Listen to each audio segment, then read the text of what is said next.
Yeah, today we are doing another Momo joint, Msake. And yeah, let's get into the chord flavors after. So let's take it away. So how does the song start off with? This is like a 4-part chord progression. We are sitting on like 4 parts. So the first one would be 4, then it would be 2, then it would be 3, then it's 6. All right? But now how they make it a bit, how can I say, energetic, right?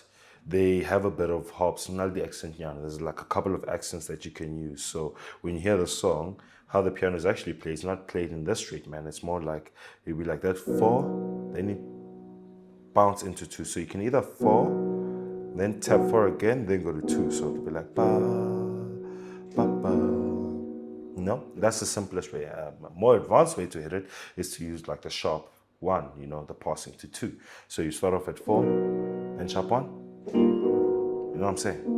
It gives you an extra gives you an extra chord flavor to play with. You know what I'm saying?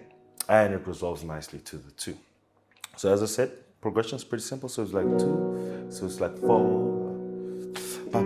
2, then 3. Then you hit that 6. Now, the 2, we can hit it the normal minor 7th way, as well as the 3, right? And then the 6, we can hit it with our 6th chord, which looks like this, right? As I said, man, if you want to know more in depth about these chords, we do have a course that I believe you guys should look into and learn and understand. So when we break it down, it becomes much more easier rather than you just noting down in sharp 7, what's a sharp 6 and all that. So yeah, that's the cool thing about that course that we bring out to you guys. It's just for you guys to learn, and when we break out these things or when we break down these songs, it makes it much more easier for you to understand and also implement your own new ways or your own new shyness in your songs that you're trying to create.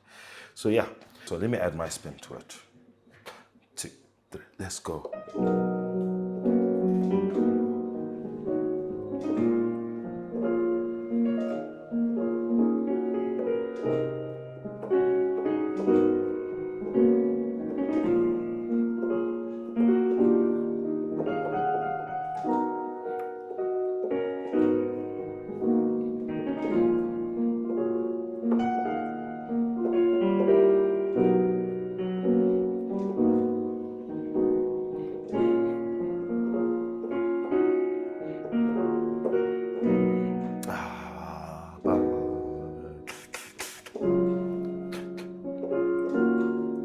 Change it up a bit, instead of going to the 3, you can hit the 1, then you can hit the 6.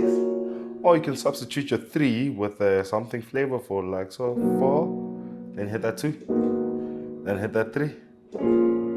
Then instead of hitting your normal 6, you can hit this more major 9 type of 5th, your 6th chord, sorry. A major 9 type of 6 chord, you know what I'm saying? It sounds actually kind of sweet. So yeah, like there's a lot of rounds. You can play around with this whole vibe.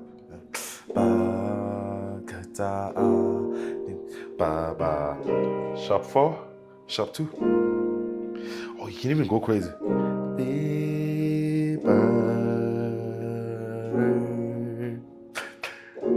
Yeah, but that's way advanced things. You have to think about other concepts, playing with the sharp 4s and substituting it with your things. It's a different thing. But as I said, this song, pretty simple.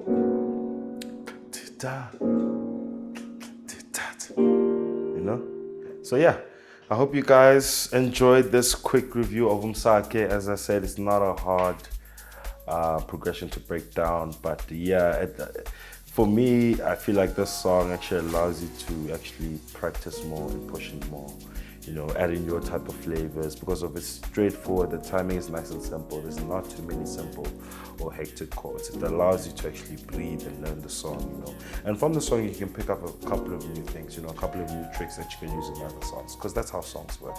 That's how learning music works. You pick up from one song and you try to use it to another one. So guys, stay blessed, and I'll see you guys next time on Asourceplug. This is D-Stock, your big boy Bay, signing out.